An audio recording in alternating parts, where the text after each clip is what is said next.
और फिर चर्चा हुई थी कि करुणा नियोग से प्रयोजन कैसे साधे।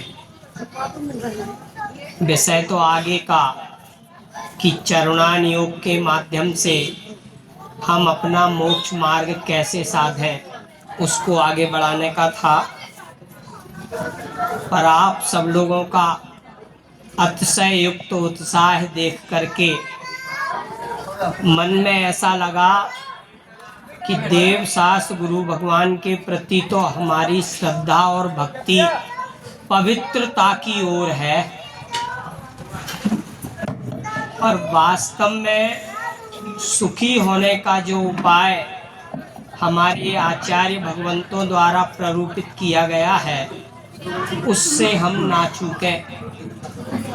तो जो हमारा विधान है पंच परमेष्टि विधान, या हम जिनको शांति विधान के नाम से जानते हैं, इस विधान में मेरी बहुत प्रिय 10-12 लाइन है, उनको मैं प्रस्तुत करने का प्रयास करता हूँ। बहुत गंभीर है,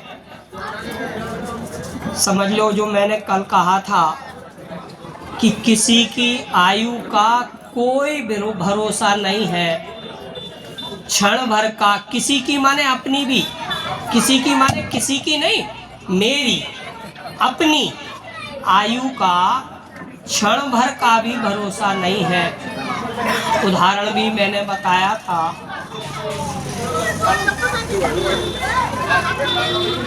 लाइन है उसमें, भाई सब बहुत गंभीर लाइन है। चलो अब आप सोच लो, तो रहेट चलता ना, रहेट और रहेट चलता होवे और बैल से कहा जाए भाई पानी पी ले, तो वो जो चू चू चेचे की आवाज हो रही है ना, वो आवाज देख करके एकदम दूर हटता है, और वो दूर हटता है माने खड़ा हो जाता है, खड़ा हो जाता है तो पानी आना बंद हो जाता है। अब उसको पानी पीना है तो फिर वो चलना प्रारंभ करता है, तो फिर वो चू चू चेचे की आवाज आना प्रारंभ होती है।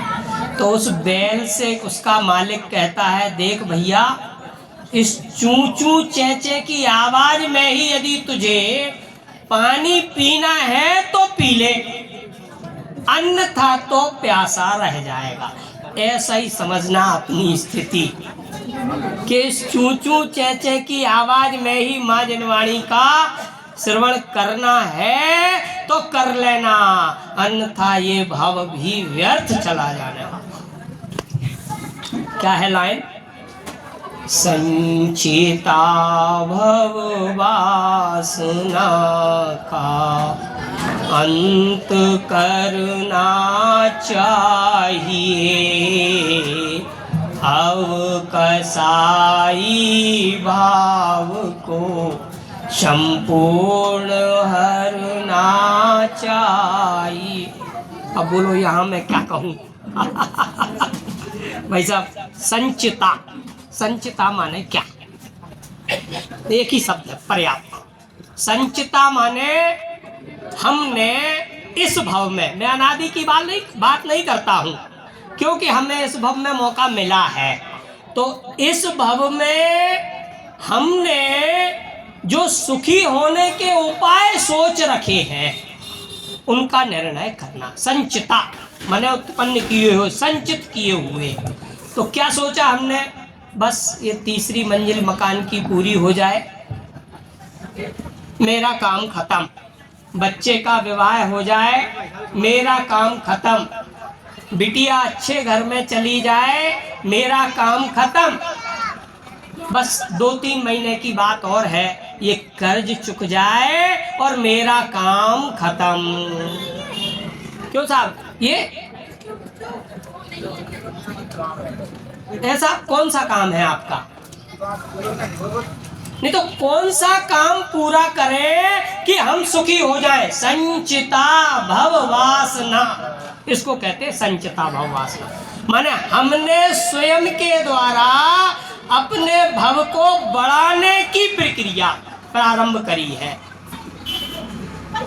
अपने द्वारा, स्वयं के द्वारा। बस ये इस बार इस गाड़ी की किस्त पूरी हो और मैं इसको जमा करूं और दूसरी लूं और मैं फ्री। अब बड़ी गाड़ी हो गई, अब दूसरी गाड़ी ली, उसकी किस्त प्रारंभ। अरे यार गलती कर ली, गलती करके फिर गलती कर ली।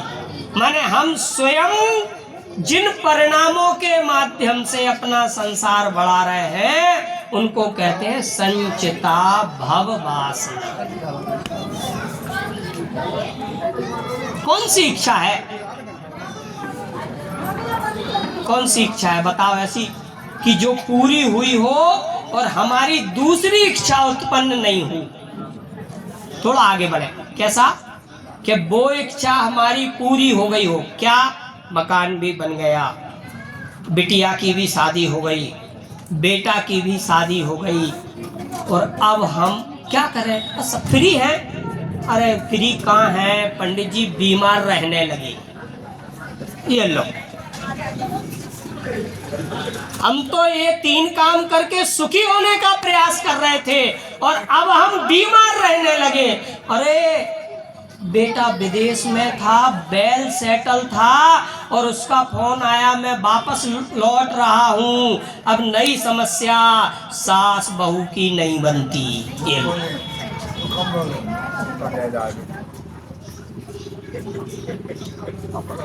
अब बताओ क्या करें। मैंने क्या शब्द दिया, संचिता भव वासना का अंत करना चाहिए। उपाय तो बताओ, तुमने बता दिया ये समस्या, उपाय क्या है। अब कसाई भाव को संपूर्ण हरना चाहिए। अब मैं यहाँ थोड़ा सा विषय अलग लेता हूँ। सारे धर्मों में, विश्व के समस्त धर्मों में मंद कसाय को धर्म कहा, समझना, ध्यान देना। और अपना जैन धर्म कहता है कि कसाय का नाश हुआ तो मोक्ष मार्ग प्रारंभ होगा। ये लो,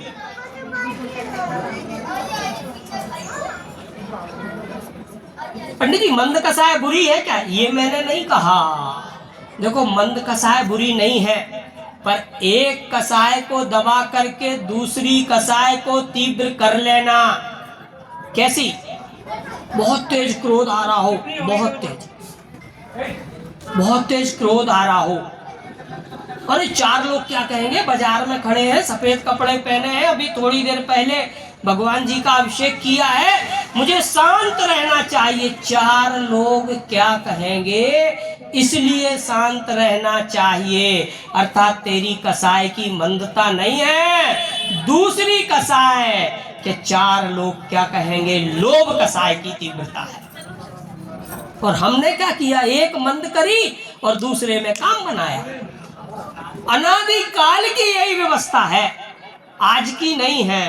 तो अरे भैया उनकी बहू बहुत अच्छी है, कुछ भी कह लो जवाब नहीं देती है, हमें ये अच्छा लगा, माने कसाय की मंदता अच्छी लगी। अब देखो कसाय की मंदता कहाँ अच्छी है ये भी बताता हूँ। हमारे अंदर जो हमारे देव शास्त्र गुरु की महिमा, भक्ति, जिनेंद्र देव के प्रति श्रद्धा भाव आया, ये कसाय की मंदता लाभकारी है। लाभकारी कैसे है कि अभी हमारी कसाय की मंदता हुई तब तो जिनवाणी सुनने का भाव आया,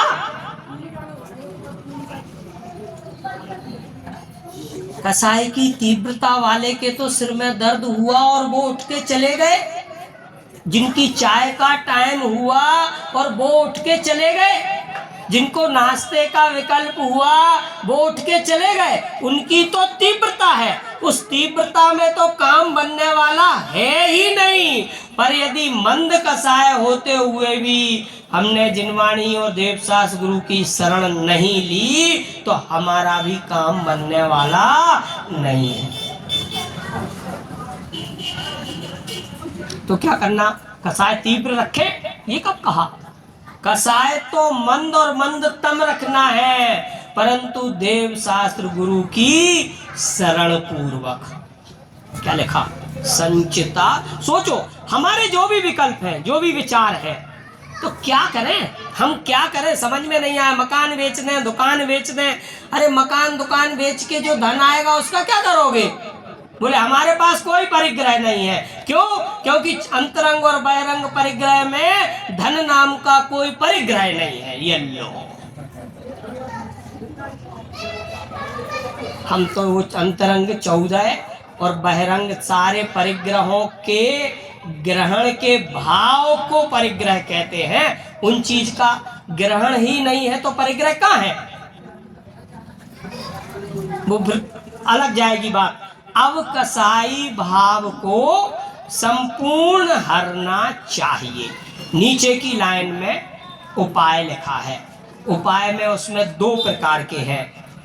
जान कर सामान 6 गुण ध्यान अपना कीजिए, जो कि 4 अभाव है उनको हृदय में लीजिए। अब यहाँ आप इतना समझ लो, सामान्य 6 गुण की चर्चा ना करके मैं 6 द्रव्य की चर्चा करता हूँ। थोड़ी सी करी हुई थी अपन ने, उसको ही आगे बढ़ा रहे हैं। द्रव्य कितने? 6। और एक द्रव्य में दूसरे द्रव्य का कितना सद्भाव? नीचे अभाव लिखा ना, कितना सद्भाव है? बिल्कुल नहीं है। बढ़िया है, अच्छी बात है, कम से कम इतना मानते तो है। अब ये बताओ, इस जीव द्रव्य को पुद्गल द्रव्य कितना डिस्टर्ब कर सकता है?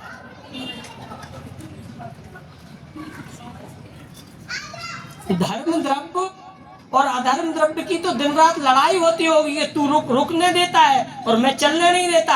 अब तू समझ जा, थोड़े दिन के लिए तू मान जा भाई, 15 दिन के लिए धर्म द्रव्य का राज्य चलेगा और 15 दिन अधर्म द्रव्य का चलेगा। क्योंकि बोले अब तू समझ भाई, तेरे विरुद्ध शक्ति है, मेरे और विरुद्ध शक्ति है। और काल द्रव्य क्या करता होगा?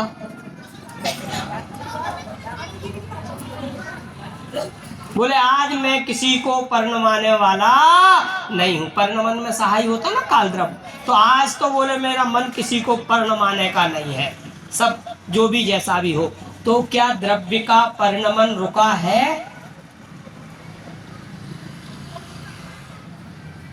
आकाश द्रव्य बोला मैं अब जगह नहीं दूंगा, तो कहां जाएंगे? क्यों साहब? अरे ये तो उनके धर्म है और धर्म वस्तु का कभी छूटता नहीं है। जैसे भगवान आत्मा का धर्म क्या है? जानना, देखना। मैं ज्ञानानंद स्वभावी हूँ। पुद्गल का क्या है? पूर्ण गलन रूप, माने प्रति समय परिणमित होते रहना।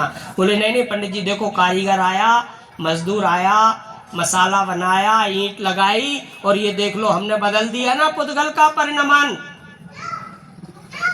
फिर जब पैरालिसिस हो जाता है तो फिर तुम्हारा परिणमन कौन बदलता है? वो बदलो ना। तो यहाँ तो हमको कर्तव्य पूरा लगता है, और जब बुखार जुखाम हो जाए और ठीक होने की इच्छा हो गए और नहीं हो पाए, 1 2 3 4 5 7 डॉक्टर के पास भी जाएं और डॉक्टर कहे ये दवा लो, फिर फायदा नहीं हुआ, 3 दिन बाद आना। दूसरा दिया, फिर 3 दिन बाद आए। तीसरा दिया, फिर 3 दिन बाद आए। फिर चौथा लिया, फिर क्या कहते हैं? भार पड़े, जब ठीक होना होंगे सो हो जाएंगे, और अगले दिन ठीक। तो काम कौन कर रहा है? ये जो मनोविकृति है ना हमारी, कि इससे मेरा ऐसा हो जाएगा, यही संसार का कारण है। ठीक है पंडित जी, खाना बनना होगा, बन जाएगा, हम तो जे खड़े। बड़े पंडित जी साहब को याद करो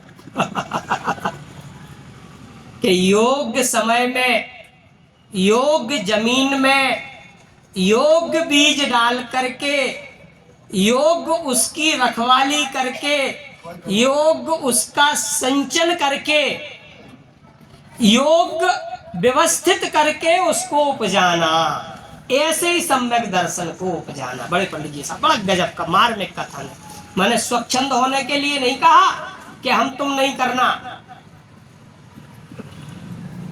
देखो बहुत मार्मिक बात है। अभी जब हम भक्ति कर रहे थे तो सब लोगों उत्साही होकर के जिनेंद्र देव के सामने नृत्य गान कर रहे थे, गाने वाले गान कर रहे थे, नृत्य वाले नृत्य कर रहे थे, ताली बजाने वाले अनुमोदन कर रहे थे, कुछ ना कुछ तो कर रहे थे।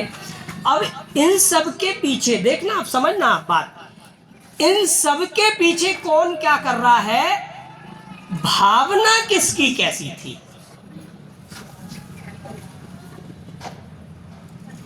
बाबू जी, भावना किसकी कैसी थी, आपकी क्या भावना थी? भावना के लिए काम हो जाए, बस काम हो जाए, यही थी ना। माने हमारा विधान व्यवस्थित फ्री हो जाए, है ना, संपन्न हो जाए, ऐसी भावना थी ना। बाहर मुक्त हो जाए, हैं? बाहर सब मुक्त हो गए। पंडित साहब ने भी बढ़िया बात ध्यान दिला दी। कैसी भावना थी कि ये जो विधान का हमने कार्य लिया है ये विधिवत संपन्न हो जाए, ऐसी क्या थी भावना। इस भावना को कह रहे हैं संचिता भववास। भावना क्या थी? हे जिनेंद्र देव, हम जब जिनेंद्र देव का विहार करा रहे होते हैं तो हाथ पे हाथ धरे से कुछ ना कर न रहा जैसे, ये देखना था। मेरे तो हाथ पैर दमादम चल रहे हैं,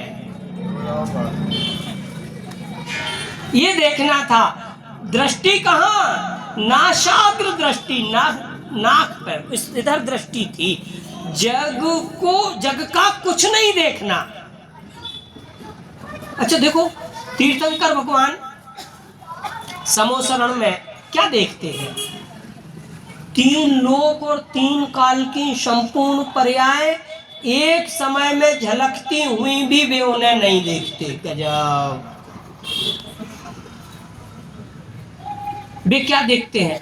वे अपने स्वभाव में तल्लीन और परिपूर्ण रहते हैं, और मैं ज्ञानानंद स्वभावी हूँ, ऐसा रसास्वादन, पूर्ण निरावाद रसास्वादन करते हैं। तो देखो, अभी हमने ऐसा लग रहा था बस 3 दिन का विधान किया है, अब संपन्न हो जाए, अच्छे से हो जाए, और हो भी गया।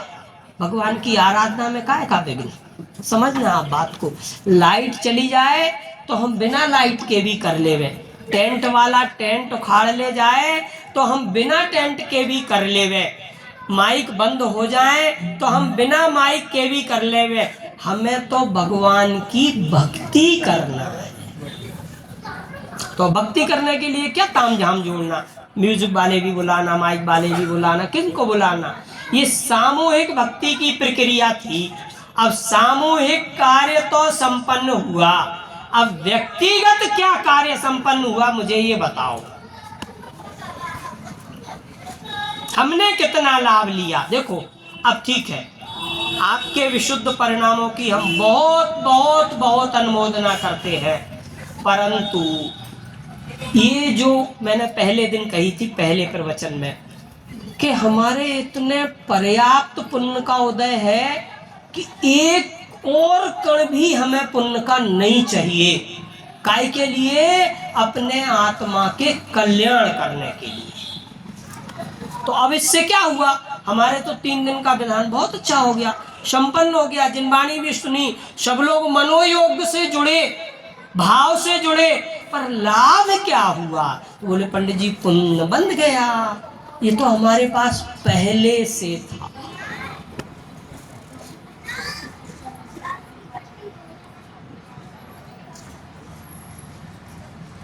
नया कुछ मिला हो तो बताओ। हाँ, बोले मिला है पंडित जी, आपने जो 6 द्रव्य बताए हैं, आपने जो प्रथमान योग से बात बताई है, ये विचार करने जैसी है।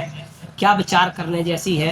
यार, जब एक द्रव्य दूसरे द्रव्य को डिस्टर्ब नहीं करता, और मैं असमान जाति द्रव्य पर्याय दिन रात इस पुद्गल की सेवा खुशामद में लगा रहता हूँ। किसकी सेवा खुशामद में? पुद्गल की मान लो, या पुद्गल के दूसरे पुद्गल की। दूसरे पुद्गल का मतलब समझे? परिवार की, बच्चों की सेवा खुशावन में लगा रहता हूं तो मुझे कितना लाभ होगा, माने इस देह को कितना संभाले कि मैं सुखी हो जाऊं, कितना संभाले बताओ। तो क्या ऐसा ही छोड़ दें गंदे फिंदे फिरे, ये कब कहा। अरे उसकी तो जैसी जो व्यवस्था होने वाली है वो होगी ही। बड़े पंडित जी साहब का एक कथन और याद आता है कि देह सहित रहकर भी अपने को देह रहित मान लेना अपने आत्मा के कल्याण का प्रथम बिंदु है। देह सहित देह रहित समझ लेना, वो बिल्कुल वो जानकर सामान्य 6 गुण ध्यान अपना कीजिए, जो कि 4 अभाव है उनको हृदय में लीजिए। अब एक बात और मैं यहाँ से मुख्य रूप से कहना चाहूँगा, क्या हमने वास्तव में सुखी होने के लिए अपने जीवन में कोई उपाय किया है?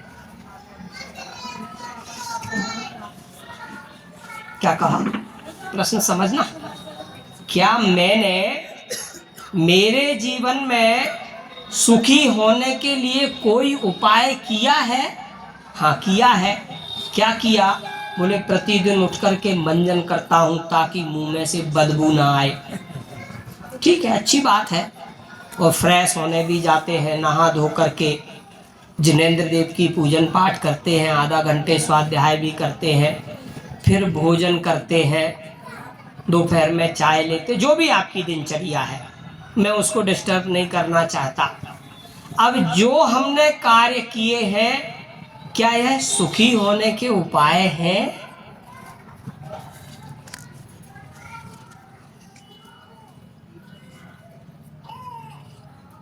हाँ है ना, बिल्कुल फ्रेश, बढ़िया है, कोई दिक्कत नहीं है। यही भ्रम, कोई दिक्कत नहीं है, यही भ्रम हमारे संसार का कारण।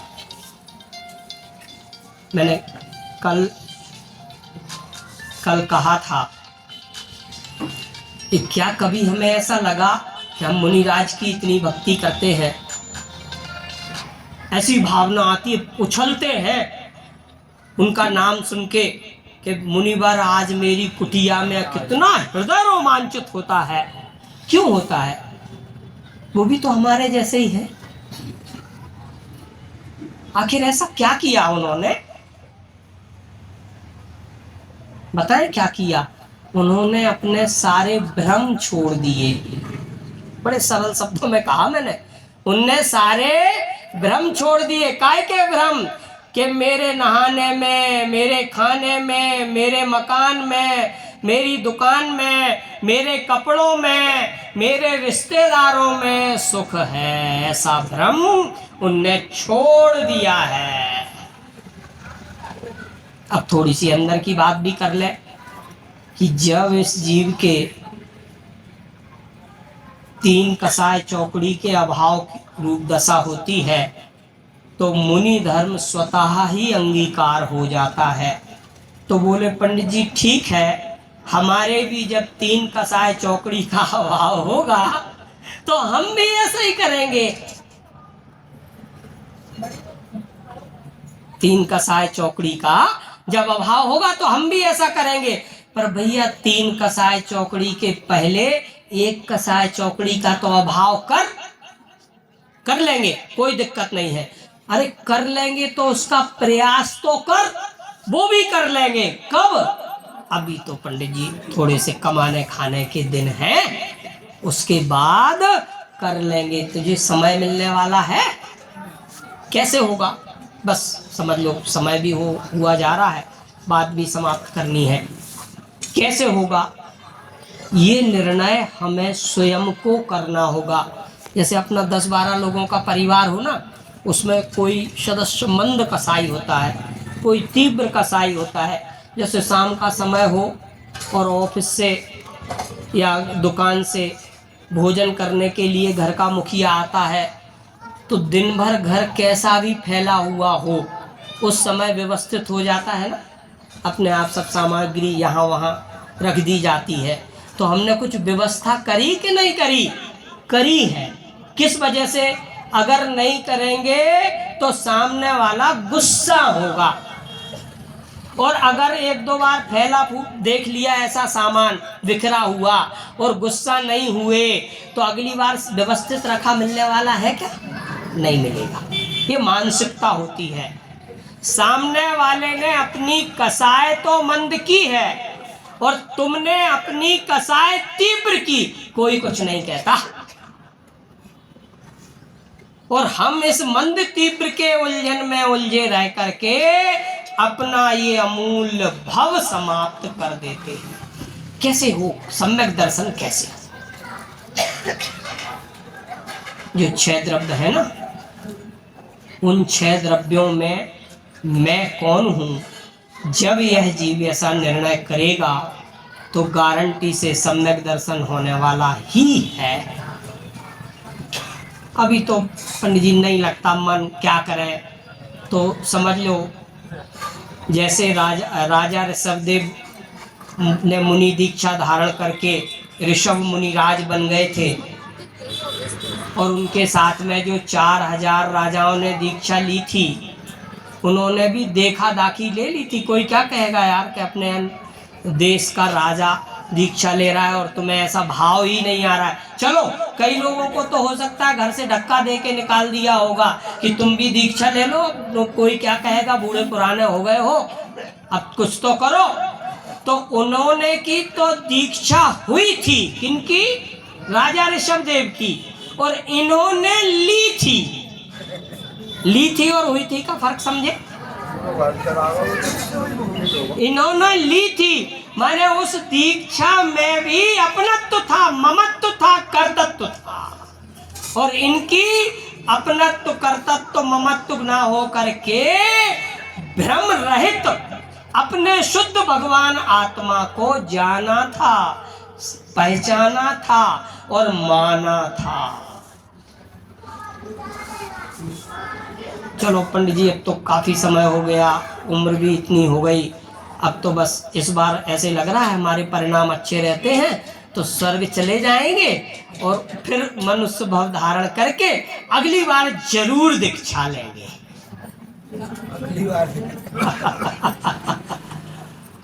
अगली बार जरूर दीक्षा लेंगे, या अगली बार निश्चित सम्यक दर्शन प्राप्त करेंगे। इस बार तो थोड़ी सी जिम्मेदारियां बढ़ गई परिवार की, तो वो निपटा लें। अरे रे रे रे, अभी तो इस जब जीव ने मनुष्य भव धारण किया, उत्तम देव शास्त्र गुरु का संयोग धारण किया, परंतु मैं कौन हूँ ऐसी पहचान ना कर पाने के कारण भव भ्रमण बिल्कुल यथावत ही रहा। ये पूरी जितनी भी चर्चा हुई ना, सब एक लाइन में आ गई। संचिता भव वासना का अंत करना चाहिए। नीचे की लाइन है, अब हमें सिद्धत्व की ही प्राप्ति करना चाहिए। संचिता भव वासना का अंत करना चाहिए। नीचे एक लाइन और है, उसको भी पढ़ने का मन कर रहा है। अंतर मन शुद्ध न हो तो शमकित कैसे पाएंगे, बिन सम्यक दर्शन चेतन सतुपथ पर कब। क्या लाइन लिखी? बिन सम्यक दर्शन चेतन, बिन सम्यक दर्शन सत पथ पर कब आएंगे। नहीं पंडित जी, हम तो बिल्कुल अच्छे पथ पर चल रहे हैं, बिल्कुल पूजन पाठ यथावत हो रही है, सारे क्रियाकलाप बिल्कुल व्यवस्थित है, अब तो बस सत पथ पर ही है। मैं यहाँ क्या कहना चाह रहा हूँ, हमारे अंदर जो भ्रम है ना अनादि काल का, अब थोड़े से पीछे चलते हैं कि मैं सुखी, अनादि काल का उस भ्रम को इस पर्याय में निकाल देना। क्यों निकाल देना? कि भ्रम्यो भटकता चेतन, इस भ्रम के कारण ही यह चेतन द्रव्य भटकता घूम रहा है। भ्रमते प्रियो भटकता चेतन, समझ लो। और मुख्य रूप से कहने का उद्देश्य तो ये है, चर्चा यहीं समाप्त करूंगा। इस 3 दिवस के विधान जो अपना बहुत अच्छी तरह से अपने सच्चे श्रद्धान की ओर से संपन्न हुआ है, तो इस विधान की संपन्नता में आप इस लुकवासा नगर से, नगर के हैं तो अच्छी बात है, या बाहर से है तो वो एक ना एक कोई नियम अपने जीवन में अवश्य कर लें। जैसे आप रात्रि भोजन नहीं करते होंगे, करते हो तो छोड़ देना। अनछने पानी का उपयोग करते हो तो छोड़ देना। जैसे अष्टमी के दिन, चतुर्दशी के दिन हरि को छोड़ देना। एकासन करने का प्रयास करना। एक समय मंदिर जाने का नियम हो तो दोनों समय जाने का करना। माने कुछ ना कुछ विशुद्धि इस 3 दिन के विधान के विसर्जन में होना चाहिए। सुबह जैसे मैंने कहा था ना, हर कोई अपना विधान का विसर्जन लिखावे।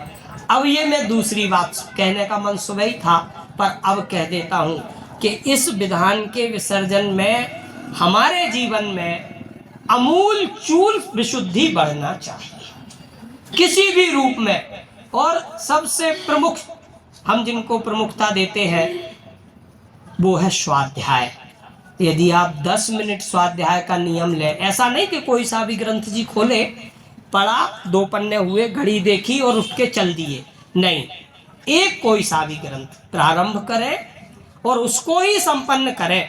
भले 10 मिनट करें, 15 मिनट करें, 20 मिनट करें, पर एक नियम अवश्य इस विधान के विसर्जन में सभी लोग लेके जावे। भाई इस कथन का कितने लोग अनुमोदन करते हैं? कौन सा नियम लिया ये नहीं पूछ रहा हूं मैं, माने ऐसा नियम भी ले सकते हैं कि हम अपने बच्चों को पाठशाला भेजेंगे, हम अपने बच्चों को बिना जिनेंद्र देव के दर्शन किए भोजन नहीं देंगे। मानो हमारे साथ यही प्रक्रिया थी। हमारे ताऊ जी माने राकेश जी के पिताजी, अभिनंदन जी के बहनोई साहब ने नियम बनाया था घर पे कि जब तक बच्चे मंदिर नहीं जाएंगे तब तक उनको खाना पीना नहीं मिलेगा।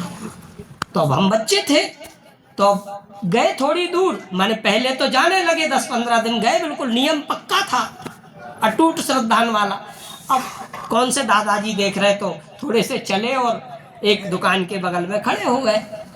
अब किसी ने आके कह दिया कि तुम्हारे दोनों बच्चे इधर खड़े थे, तो भाई मंदिर गए थे। अब झूठ भी बोलते थे, बोल दिया कल से टीका लगा के आना।